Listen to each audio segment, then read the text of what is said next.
और गुर्जरों का प्रतिनिधि मंडल जयपुर पहुंचा है। मंत्री अशोक चांदना के निवास पर पहुंचा है प्रतिनिधि मंडल। कल सुबह होगी कैबिनेट सब कमेटी की मीटिंग। गुर्जरों के एक गुट से वार्ता करेगी सरकार। साथ ही आपको बता दें दूसरा गुट है कर्नल किरोड़ी बैंसला का, वो मीटिंग में नहीं आएंगे। 1 नवंबर को आंदोलन की चेतावनी दी है कर्नल बैंसला ने। उन्होंने ये कहा है साफ तौर पर कि अगर सरकार बातचीत के लिए आना चाहती है तो आगे आ सकती है। हम बातचीत को कतई तैयार नहीं है, यानी कि हम बातचीत के लिए नहीं जाएंगे। अगर सरकार इस प्रदर्शन को, इस आंदोलन को रोकना चाहती है तो सरकार को इस वार्ता के लिए पहल करनी होगी। तो गुर्जरों का प्रतिनिधि मंडल मंत्री अशोक चांदना के निवास पर प्रतिनिधि मंडल पहुंचा है। बैठक हो रही है। कल सुबह कैबिनेट सब कमेटी की एक मीटिंग होगी और इस मीटिंग में फैसला लिया जाएगा। गुर्जरों के एक गुट से वार्ता सरकार कर सकती है। ये वही गुट है जिन्होंने साफ किया है कि पहले सरकार से बातचीत करेंगे और उसके बाद ही इस आंदोलन का समर्थन करेंगे।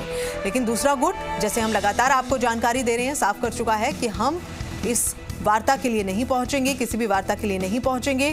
तालमेल बैठाने की अगर कोशिश सरकार की ओर से होती है तो फिर वार्ता की पहल सरकार को करनी होगी, जिससे उन्हें कोई ऐतराज नहीं है। तो आरक्षण की मांग कर रहा है गुर्जर समाज और आरक्षण की मांग को लेकर सरकार को चेता चुका है गुर्जर समाज पहले ही कि अगर उनकी मांग को नहीं माना जाता है, यानी कि आरक्षण की मांग को अगर नहीं माना जाता है तो फिर वो प्रदर्शन करेंगे। प्रदर्शन के साथ साथ सड़कें, रेल पटरियां सभी वहां पर जाम लगाएंगे। और आइए सीधा रुक करें, आशीष चौहान हमारे संवाददाता इस खबर पर ज्यादा जानकारी के साथ में मौजूद है। आशीष, कल सुबह एक बैठक होनी है, बहुत जरूरी, बहुत अहम ये बैठक है और साथ ही सरकार से बातचीत के लिए एक गुट पहुंचा है, बातचीत हो रही है। क्या कुछ पूरी खबर पर अपडेट आपके पास?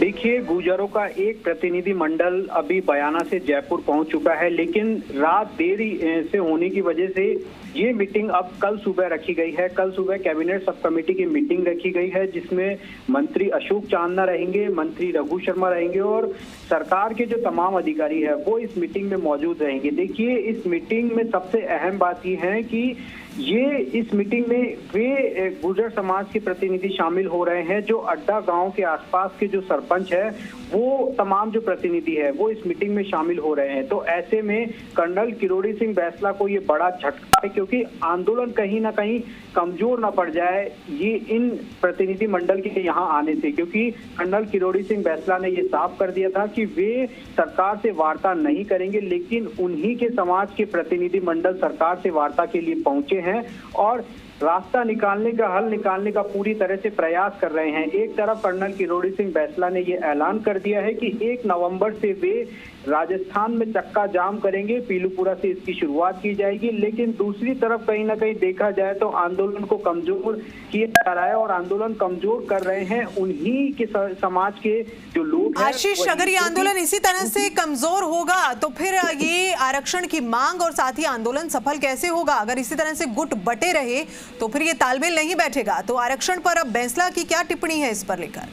देखिए, कर्नल किरोड़ी सिंह बैंसला ने अब तक इस पर कोई अपनी बात नहीं कही है, लेकिन कहीं ना कहीं गुर्जरों में दो फाड़ साफ तौर पर दिखाई दे रहे हैं, क्योंकि इससे पहले यही गुट आंदोलन के लिए आगे आ रहा था, लेकिन साफ तौर पर अब एक बार फिर से कहीं ना कहीं दो फाड़ साफ तौर पर यहाँ पर दिखाई दे रहे हैं। एक गुट चाहता है कि सरकार से वार्ता करे, दूसरा गुट नहीं चाहता है कि सरकार से कोई भी तरह की वार्ता की जाए। ऐसे में कहीं ना कहीं ये आंदोलन पूरी तरह से खटाई में चला गया है और आंदोलन से पहले दो फाड़ साफ तौर पर यहाँ पर दिखाई दे रहे हैं। ऐसे में अब समाज के आशीष, सरकार भी इस आंदोलन को लेकर काफी गंभीर है और सजग भी है और शायद इसीलिए ये मीटिंग जो है वो रखी है स्पेशल।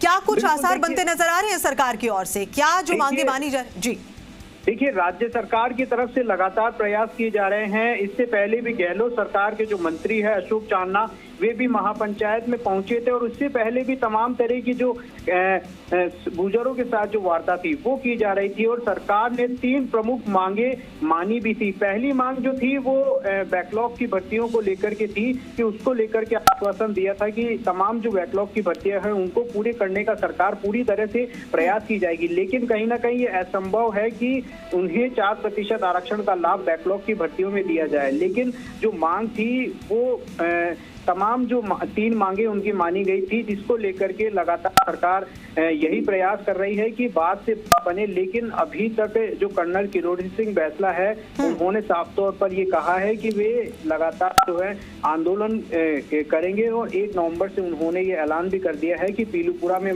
जो आंदोलन है उसकी शुरुआत की जाएगी। बिल्कुल, लेकिन ये शुरुआत कैसे होगी और ये आंदोलन का तालमेल बैठेगा कैसे, क्योंकि 2 गुट जब बट गए हैं तो फिर ये आंदोलन सफल कैसे होगा, सवाल कई बन रहे हैं और सरकार इसके लिए क्या कदम उठाएगी, सवाल ये भी है। बहुत बहुत शुक्रिया आशीष इस पूरी जानकारी के लिए। तो सरकार इस पर क्या रुख रखेगी, ये भी देखने वाली बात होगी। तो गुर्जर का प्रतिनिधि मंडल जो है जयपुर पहुंचा है। ये तस्वीरें जरा आप देखिए कि यहाँ कैसे बैठकर बातचीत हो रही है और इस आंदोलन को सफल कैसे बनाया जाए, इस आंदोलन को कैसे चलाया जाएगा, इस पर बातचीत हो रही है। और जाहिर सी बात है कि कई ऐसे प्रश्न होंगे जिन पर बातचीत होगी सरकार से वार्ता को तैयार है एक गुट, और वो साफ कर चुके हैं कि आंदोलन से पहले वो आंदोलन तो करेंगे, लेकिन उससे पहले सरकार से बातचीत करेंगे। लेकिन एक दूसरा गुट जो कि किरोड़ी बैंसला का है, कर्नल किरोड़ी बैंसला का, वो साफ तौर पर कह चुके हैं कि पहले सरकार से कोई इस पर बातचीत नहीं होगी। पहले बातचीत हो चुकी है जितनी बातचीत होनी थी, लेकिन उसका कोई नतीजा नहीं निकला है और अब हमने फैसला किया है कि हम आंदोलन करेंगे।